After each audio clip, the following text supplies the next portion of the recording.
अस्सलामुअलैकुम नाज़रीन, धरती टाइम से गॾु आहियां अब्दुल अज़ीज़ जतोई। नज़र विझंदासीं अॼु जी ताज़ा तरीन ख़बरुनि ते। शहीद जमहूरियत मोहतरमा बेनज़ीर भुट्टो साहिबा जी 15वीं वरसी के मौके ते गढ़ी खुदाबख्श भुट्टो में थींदड़ जलसे आम जे तैयारियुनि जो जाइज़ो वठण लाइ Pakistan peoples party PS 88 district Malir जो वर्कर इजलास MPA यूसुफ मुर्तज़ा बलोच जी सदारत हेठि कोठायो वियो।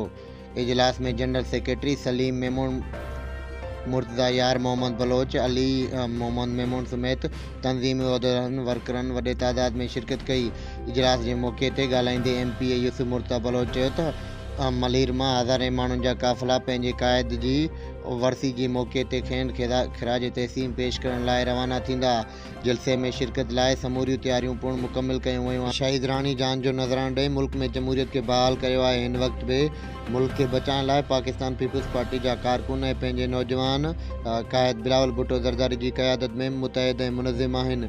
इमरान खान मुल्क के माशी तौर ते तबाह करे छॾियो आहे। मईशत जी बहाली लाइ बिलावल भुट्टो ज़रदारी समेत मुल्क जा मौजूदा हुकूमत ते भरपूर एतमाद आहे ऐं हुन वधीक चयो त जल्द ई ॾुखे ॾींहंनि जो ख़ात्मो थींदो ऐं मुल्क में ख़ुशहाली ईंदी।